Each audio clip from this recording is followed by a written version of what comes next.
दिल्ली के जंतर मंतर पर स्टूडेंट्स के साथ जो बर्बरता की गई, जो अत्याचार किया गया पुलिस की तरफ से, और सरकार स्टूडेंट्स की कोई सुनवाई नहीं कर रही है, उस मुद्दे को लेके देश भर में जो स्टूडेंट्स हैं वो अलग अलग इलाके में, अलग अलग कैंपस में अपना आंदोलन कर रहे हैं। राजस्थान की राजधानी जयपुर के जो राजस्थान यूनिवर्सिटी है उसके कैंपस में भी स्टूडेंट्स हैं वो धरने पर बैठे हैं।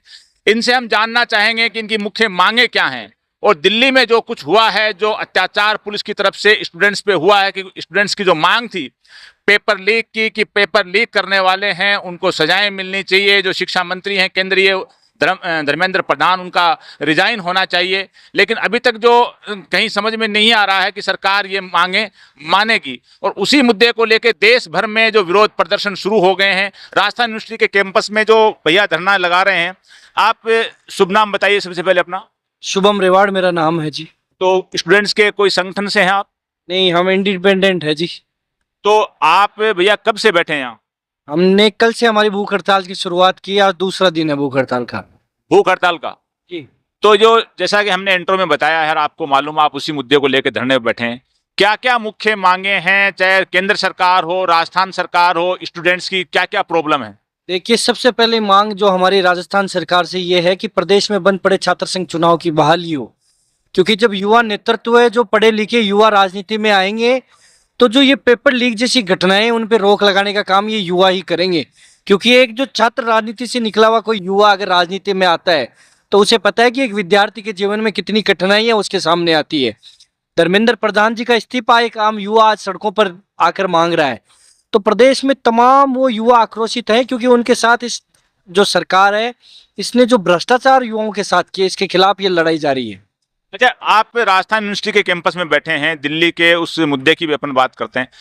ये राजस्थान की सबसे बड़ी यूनिवर्सिटी है, लेकिन इसके जो अंदर जो कमरे हैं, कई बार एग्जाम में, अभी कुछ दिनों पहले ही था कि पंखे गिर गए, लड़के लड़की नीचे एग्जाम दे रहे थे, और स्टाफ है वो एक परमानेंट स्टाफ नहीं है, स्टूडेंट्स की कोई सुनवाई नहीं होती है, वो एडम ब्लॉक या कहीं भी इधर से उधर ऑफिसों में धक्के खाते रहते हैं।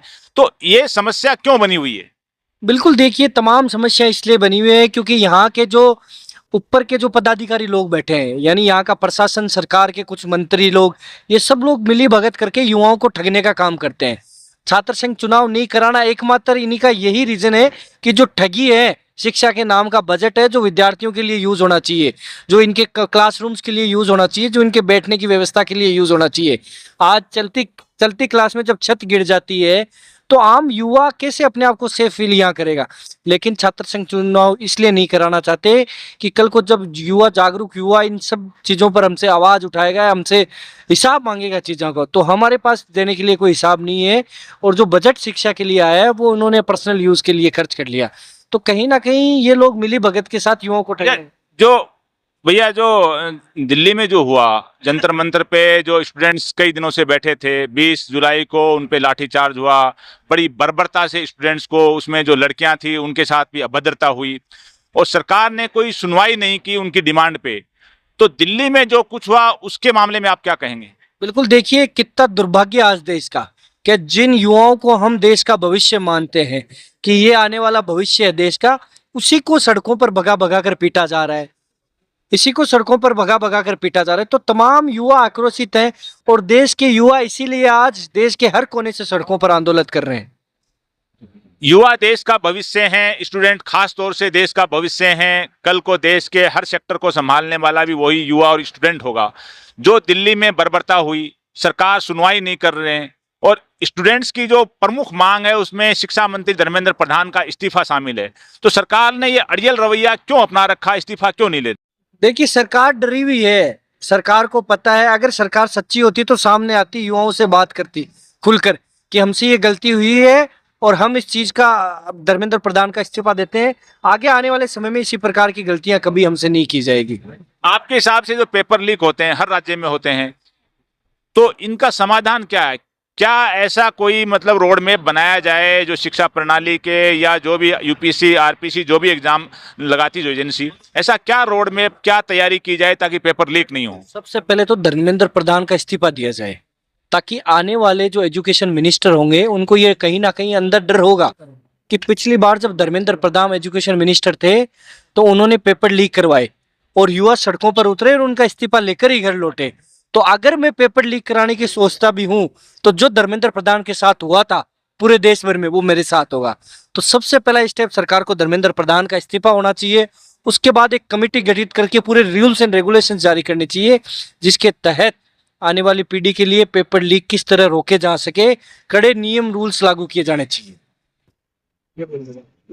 जो दिल्ली में जो बर्बरता हुई उसके बारे में बताया, राजस्थान में पेपर लीक हुए हैं, अन्य राज्यों में भी हुए हैं और स्टूडेंट्स हर राज्य में, हर राज्य की राजधानी, हर कैंपस में मांग भी कर रहे हैं। लेकिन सरकारों में बैठे हुए लोग हैं, वो किसी भी पार्टी के हों, किसी भी पार्टी की सत्ता हो, वो स्टूडेंट्स की मांग पे उस गंभीरता से, उस प्राथमिकता से सुनवाई नहीं करते हैं। यही हाल है कि पूरे देश में स्टूडेंट्स का रोष है। हर कैंपस का हाल देखें तो बहुत बुरा है, चाहे कहीं उनके रूम्स हैं उनका देखो, हॉस्टल का देखो, टॉयलेट बाथरूम का देखो, किसी भी जो मेस है, किसी चीज का देखो, हर कैंपस का बुरा हाल है। जब हम एक तरफ विश्व गुरु बनने की बात कर रहे हैं और सदियों से हमारा देश है शिक्षा के मामले में पूरे विश्व में अग्रणी है, लेकिन वर्तमान दौर में जब किसी भी पार्टी की सरकार हो, स्टूडेंट्स और उसकी समस्या पे को गंभीरता से नहीं ले रही है। और यही वजह है कि देश में जो बड़ी बेरोजगारी भी है, अच्छे खासे परसेंटेज वाले जो दिन रात तैयारी करते हैं, लाखों रुपए कोचिंग हॉस्टल इनमें खर्च करते हैं, लाइब्रेरी पे, उसके बाद उनका सिलेक्शन नहीं होता है, वो हिम्मत हार जाते हैं। और उसमें एक बड़ी संख्या अलग अलग राज्य में मिलती है। जो स्टूडेंट्स है, लड़के हों लड़कियां हों, वो हताश होकर सुसाइड भी कर लेते हैं। जाहिर सी बात है, इन चीज़ों के लिए जिम्मेदार कौन है? जिम्मेदार वो है जिसके हाथ में सत्ता की चाबी है, जो व्यवस्था को संचालित करता है, जो यूनिवर्सिटी को संचालित करता है, जो एग्जामिनेशन जो एजेंसियां हैं उसको संचालित करता है, चाहे उसी का चेयरमैन हो, सेक्रेटरी हो, कोई भी हो, मिनिस्टर हो। तो जवाबदेही बननी चाहिए और जो पेपर लीक कर रहे हैं उनको सजाएं मिलनी चाहिए और जो भी अधिकारी हैं, जो भी मंत्री हैं, उनका रिजाइन वगैरह, उनका पनिशमेंट, उनका सब कुछ होना चाहिए। यही डिमांड देश भर में है। अब सरकार है, मानेगी कि नहीं मानेगी ये आने वाला वक्त बताएगा, लेकिन देश भर में जो स्टूडेंट्स के दिल में जो रोष है वो बड़ा रोष है और किसी भी देश की युवा पीढ़ी को, स्टूडेंट्स हैं, उनको नाराज करके किसी देश को जो भविष्य है उसको सुधारा नहीं जा सकता।